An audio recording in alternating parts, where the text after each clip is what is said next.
राम राम राम राम राम राम राम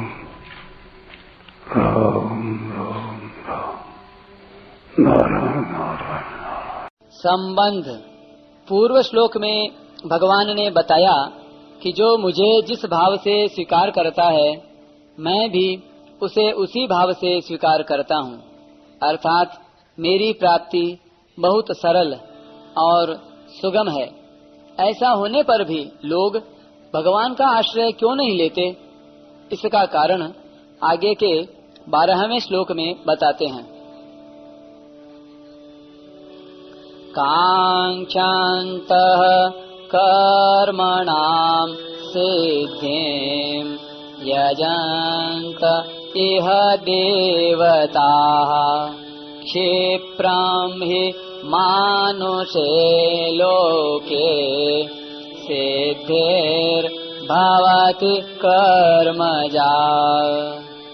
कर्मों की सिद्धि फल चाहने वाले मनुष्य देवताओं की उपासना किया करते हैं, क्योंकि इस मनुष्य लोक में कर्मों से उत्पन्न होने वाली सिद्धि जल्दी मिल जाती है। व्याख्या। कांक्षन्तः कर्मणां सिद्धिं यजन्त इह देवताः। मनुष्य को नवीन कर्म करने का अधिकार मिला हुआ है। कर्म करने से ही सिद्धि होती है, ऐसा प्रत्यक्ष देखने में आता है। इस कारण मनुष्य के अंतःकरण में यह बात दृढ़ता से बैठी हुई है कि कर्म किए बिना कोई भी वस्तु नहीं मिलती। वे ऐसा समझते हैं कि सांसारिक वस्तुओं की तरह भगवान की प्राप्ति भी कर्म, तप, ध्यान, समाधि आदि करने से ही होती है। नाशवान पदार्थों की कामनाओं के कारण उनकी दृष्टि इस वास्तविकता की ओर जाती ही नहीं कि सांसारिक वस्तुएं कर्मजन्य हैं, एक देशीय हैं, हमें नित्य प्राप्त नहीं हैं, हमारे से अलग हैं और परिवर्तनशील हैं। इसलिए उनकी प्राप्ति के लिए कर्म करने आवश्यक हैं। परंतु भगवान कर्मजन्य नहीं है, सर्वत्र परिपूर्ण है, हमें नित्य प्राप्त हैं, हमारे से अलग नहीं है और अपरिवर्तनशील हैं। इसलिए भगवत प्राप्ति में सांसारिक वस्तुओं की प्राप्ति का नियम नहीं चल सकता। भगवत प्राप्ति केवल उत्कट अभिलाषा से होती है। उत्कट अभिलाषा जागृत न होने में खास कारण सांसारिक भोगों की कामना ही है। भगवान तो पिता के समान हैं और देवता दुकानदार के समान। अगर दुकानदार वस्तु न दे तो उसको पैसे लेने का अधिकार नहीं है, परंतु पिता को पैसे लेने का भी अधिकार है और वस्तु देने का भी। बालक को पिता से कोई वस्तु लेने के लिए कोई मूल्य नहीं देना पड़ता, पर दुकानदार से वस्तु लेने के लिए मूल्य देना पड़ता है। ऐसे ही भगवान से कुछ लेने के लिए कोई मूल्य देने की जरूरत नहीं है, परंतु देवताओं से कुछ प्राप्त करने के लिए विधि पूर्वक कर्म करने पड़ते हैं। दुकानदार से बालक दिया, सलाई, चाकू आदि हानिकारक वस्तुएं भी पैसे देकर खरीद सकता है, परंतु यदि वह पिता से ऐसी हानिकारक वस्तुएं मांगे तो वे उसे नहीं देंगे और पैसे भी ले लेंगे। पिता वही वस्तु देते हैं जिसमें बालक का हित हो।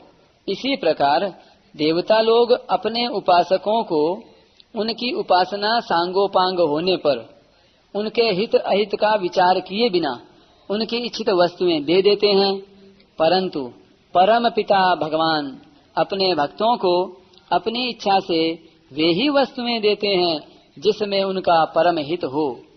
ऐसा होने पर भी नाशवान पदार्थों की आसक्ति, ममता और कामना के कारण अल्प बुद्धि वाले मनुष्य भगवान की महत्ता और सुहृदता को नहीं जानते। इसलिए वे अज्ञानवश देवताओं की उपासना करते हैं। क्षिप्रम ही मानुषे लोके सिद्धिर्भवति कर्मजा। यह मनुष्य लोक कर्म भूमि है। कर्मानुबंधीनि मनुष्य लोके। इसके सिवाय दूसरे लोक स्वर्ग, नरक आदि भोग भूमियां हैं। मनुष्य लोक में भी नया कर्म करने का अधिकार मनुष्य को ही है, पशु पक्षी आदि को नहीं। मनुष्य शरीर में किए हुए कर्मों का फल ही लोक तथा परलोक में भोगा जाता है। मनुष्य लोक में कर्मों की आसक्ति वाले मनुष्य रहते हैं। कर्म संगिषु जायते। कर्मों की आसक्ति के कारण वे कर्मजन्य सिद्धि पर ही लुब्ध होते हैं। कर्मों से जो सिद्धि होती है वह यद्यपि शीघ्र मिल जाती है, तथापि वह सदा रहने वाली नहीं होती। जब कर्मों का आदि और अंत होता है तब उनसे होने वाली सिद्धि फल सदा कैसे रह सकती है।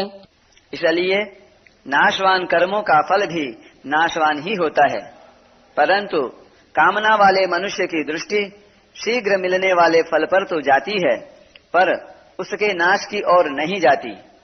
विधि पूर्वक सांगोपांग किए गए कर्मों का फल देवताओं से शीघ्र मिल जाया करता है, इसलिए वे देवताओं की ही शरण लेते हैं और उन्हीं की आराधना करते हैं।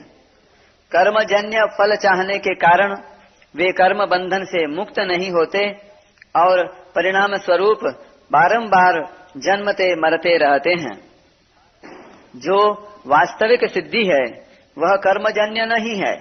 वास्तविक सिद्धि भगवत प्राप्ति है। भगवत प्राप्ति के साधन कर्मयोग, ज्ञान योग और भक्ति योग भी कर्मजन्य नहीं है।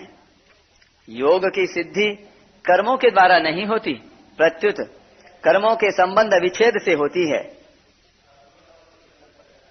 यहाँ एक शंका होती है, कर्मयोग की सिद्धि तो कर्म करने से ही बताई गई है। आरुरुक्षोर मुनेर योगम कर्म कारणम उच्यते, तो फिर कर्मयोग कर्मजन्य कैसे नहीं है।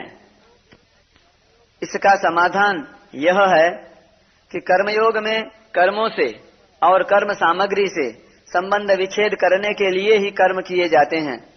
योग परमात्मा का नित्य संबंध तो स्वतः सिद्ध और स्वाभाविक है, अतः योग अथवा परमात्मा प्राप्ति कर्मजन्य नहीं है। वास्तव में कर्म सत्य नहीं है, प्रत्युत परमात्मा प्राप्ति के साधन रूप कर्मों का विधान सत्य है।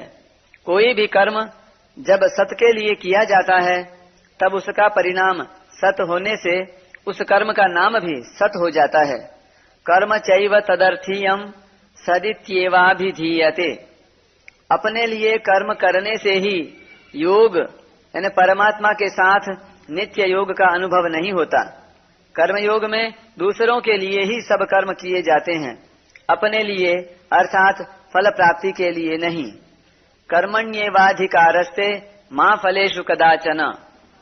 अपने लिए कर्म करने से मनुष्य बंधता है और दूसरों के लिए कर्म करने से वह मुक्त होता है। कर्मयोग में दूसरों के लिए ही सब कर्म करने से कर्म और फल से संबंध विच्छेद हो जाता है, जो योग का अनुभव कराने में हेतु है। कर्म करने में पर अर्थात शरीर, इंद्रियां, मन, बुद्धि, पदार्थ, व्यक्ति, देश, काल आदि परिवर्तनशील वस्तुओं की सहायता लेनी पड़ती है। पर की सहायता लेना परतंत्रता है। स्वरूप ज्यों का त्यों है, उसमें कभी कोई परिवर्तन नहीं होता। इसलिए उसकी अनुभूति में पर कहे जाने वाले शरीर आदि पदार्थों के सहयोग की लेश मात्र भी अपेक्षा आवश्यकता नहीं है। पर से माने हुए संबंध का त्याग होने से स्वरूप में स्वतः सिद्ध स्थिति का अनुभव हो जाता है।